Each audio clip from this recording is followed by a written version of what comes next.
head to El Salvador. 508 people have been killed only this month alone in El Salvador, the most violent country in the world. On Wednesday, citing over 2,000 arrests made in just 4 days. Quiere decir que también las condiciones de este centro penal pueden llegar a ser inhumanas y degradantes. Por ahí andan rumores que quieren empezarse a vengar de la gente honrada. Hagan eso y no va a haber un tiempo de comida en las cárceles. A ver cuánto tiempo duran sus homeboys allá adentro.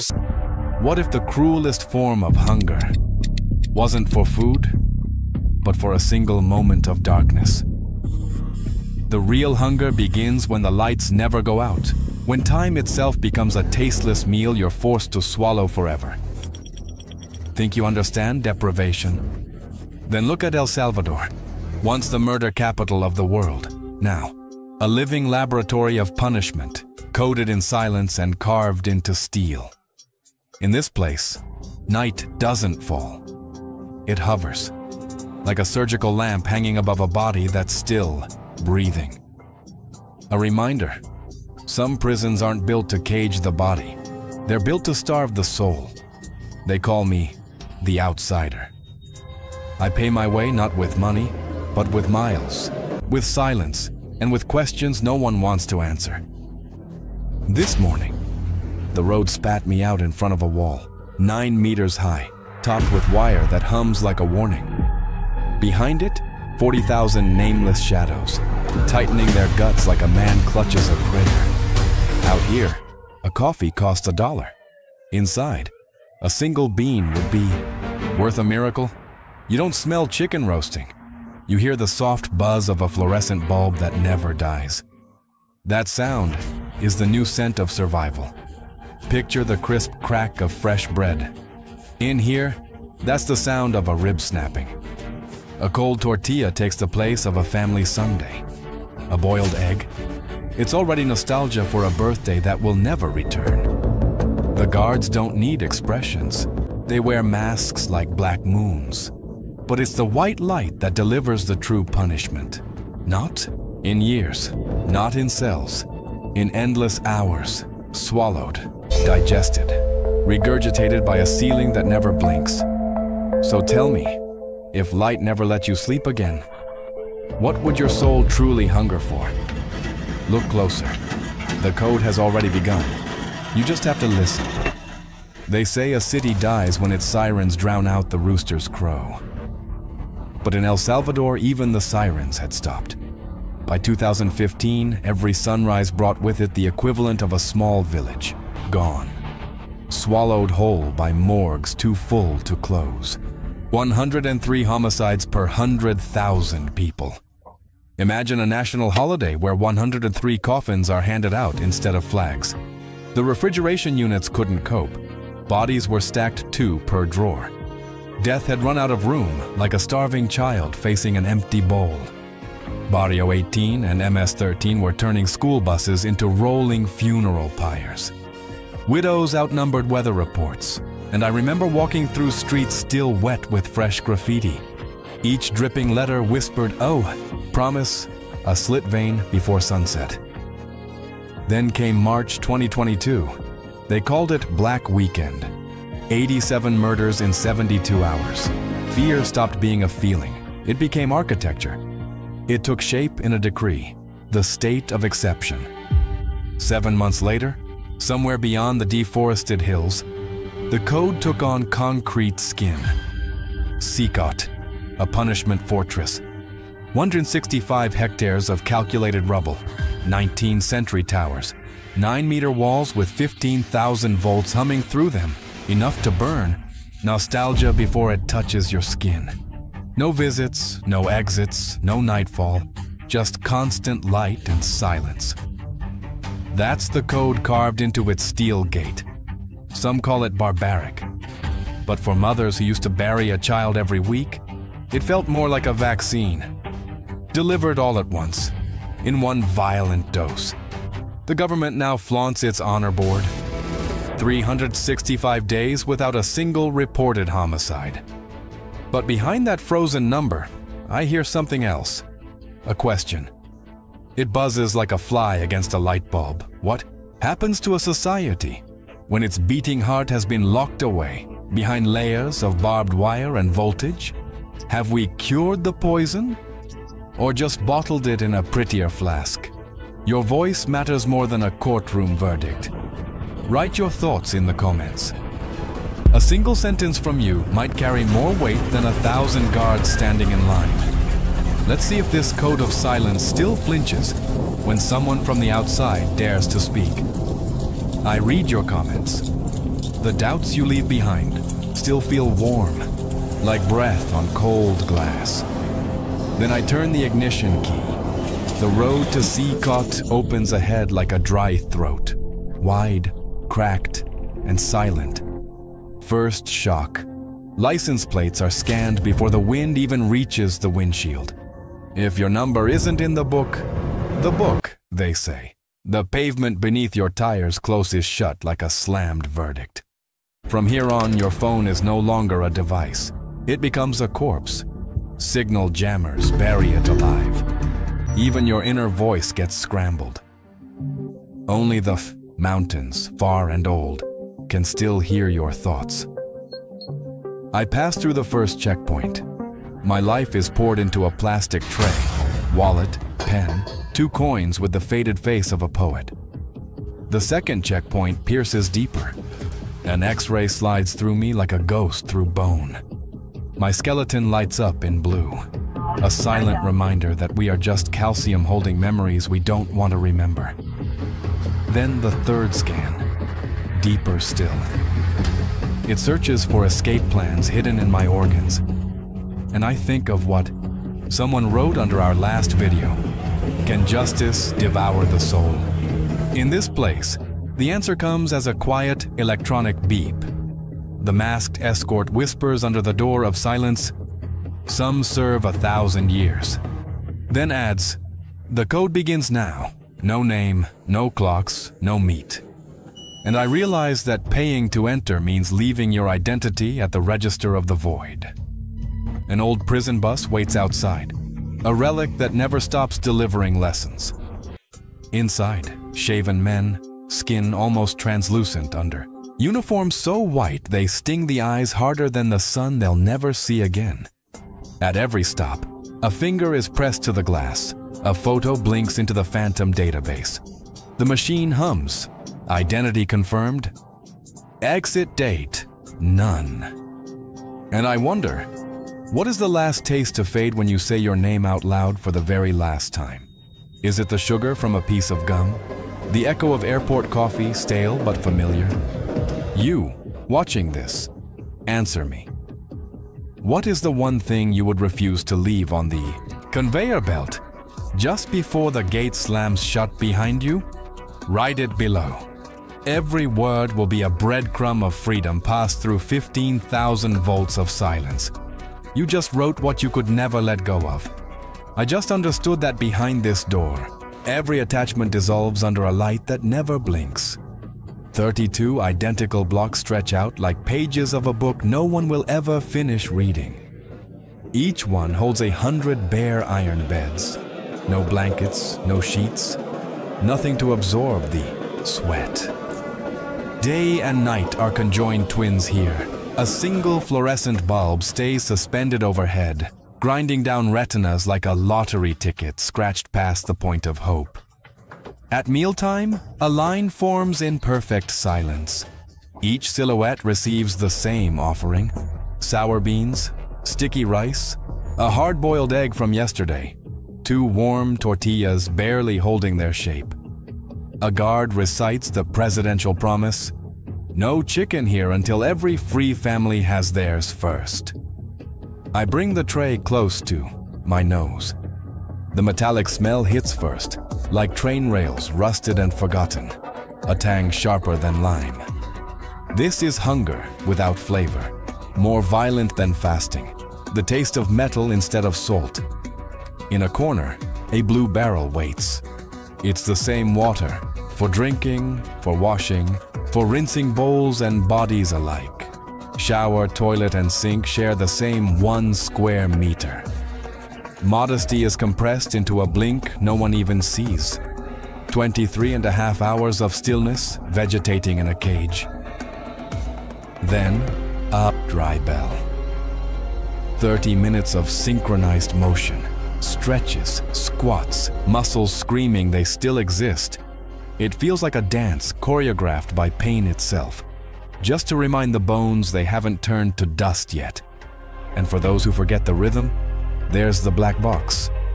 A coffin that stands upright, 5 feet high. No light, no slit big enough for the word forgiveness to pass through. The official record? 14 days. On day 15, even the most tattooed men beg to hear the hum of electricity in the hallway. That hum becomes mercy. So now I ask you, yes, you. What would your mind be worth inside a world where the light never blinks? What thought would keep your spine from folding when metal starts replacing the taste of bread? Write it down below.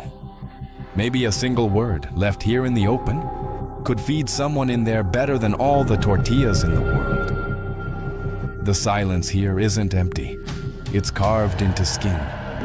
One look at their faces tells you, ink speaks louder than any voice. And when books are banned, the body becomes the only journal left. Imagine a dictionary where every word is a crime. A barbed wire tattoo over a cheekbone means enslave the other. A grimacing clown on a temple means officers executed. 1 teardrop under the eye means 1 civilian gone. 3 mean a sky too full of ghosts to count. In front of me, the iron bars reflect these bleeding hieroglyphs like cruel mirrors. Each man wearing the echo of his past, a reflection that never comes. Off. MS-13 and Barrio 18, once blood-sworn enemies, now chew the same cold rice, pray under the same unblinking bulb, and share the same broken latrine. The tribal code is gone, devoured by the code of survival.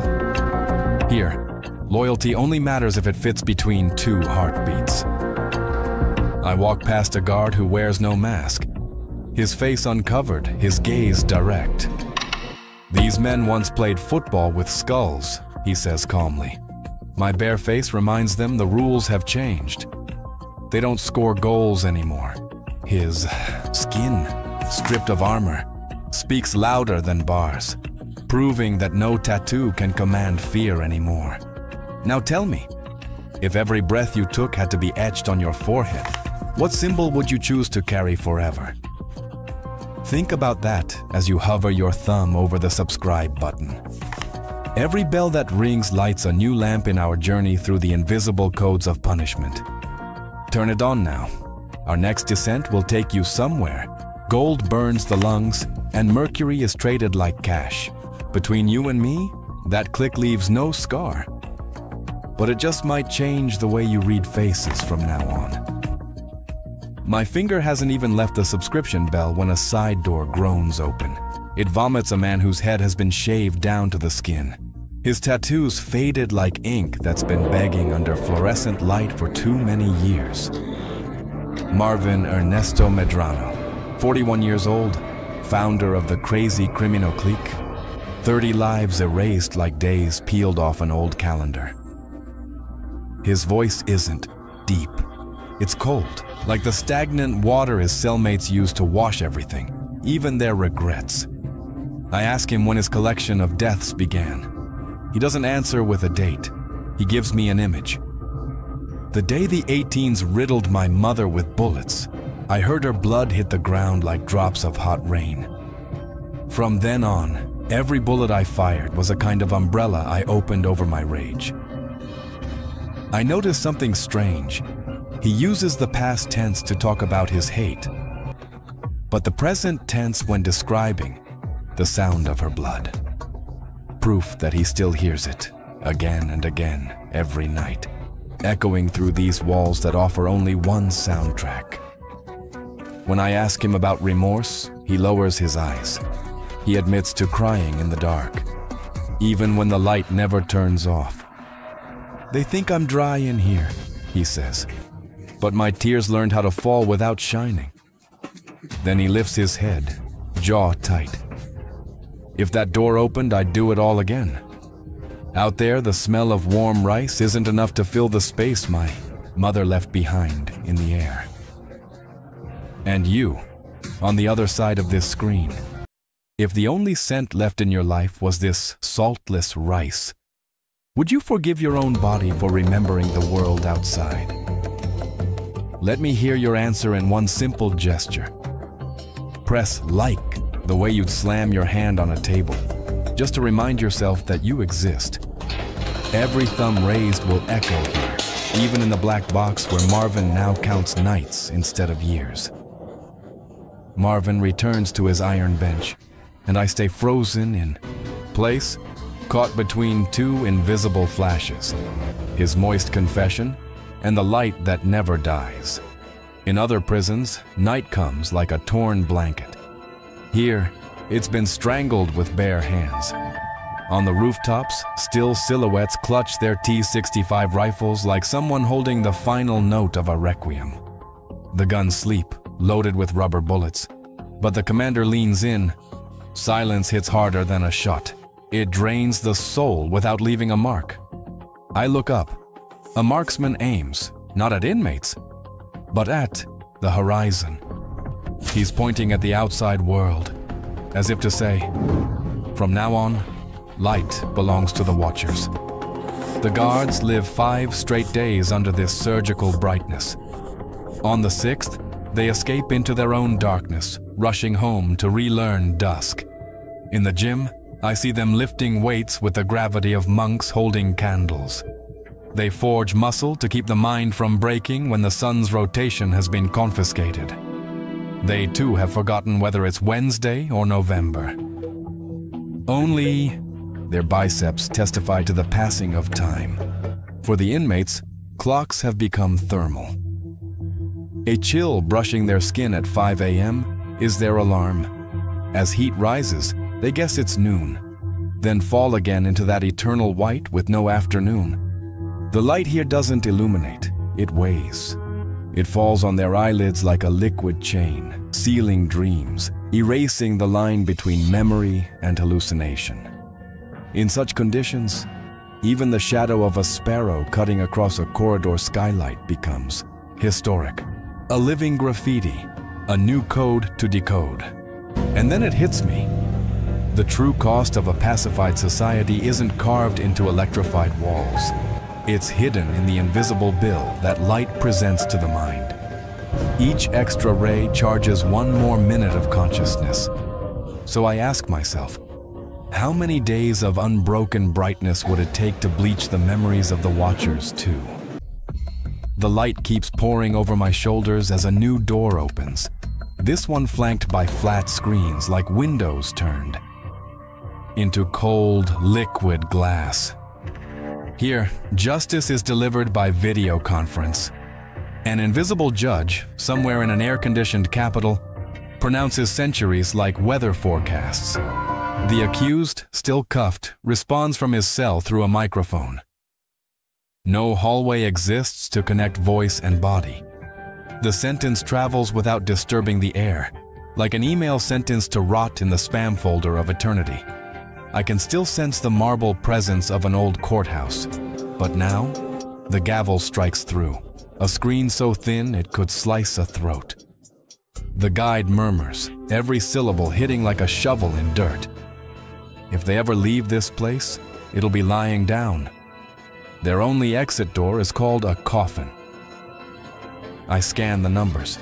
Youth is what's caged here. 20, maybe 25, rarely past 35. Yet the average sentence flirts with 300 years. Absurd arithmetic.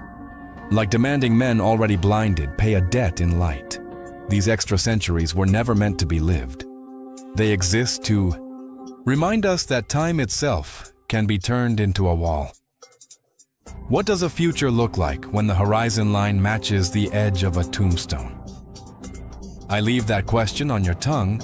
Write it to me in the comments. What's the first thing you would do if your entire future fit inside a 17-inch screen?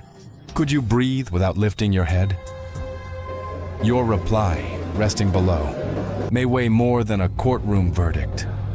And maybe, just maybe, through this endless light, someone will one day find in your words a crack wide enough for a different kind of ray to slip through. CECOT isn't a prison. It's a polished mirror smeared with volts and dried tears. Violence is locked inside so the boulevards can finally breathe. But in its place, a different hunger grows.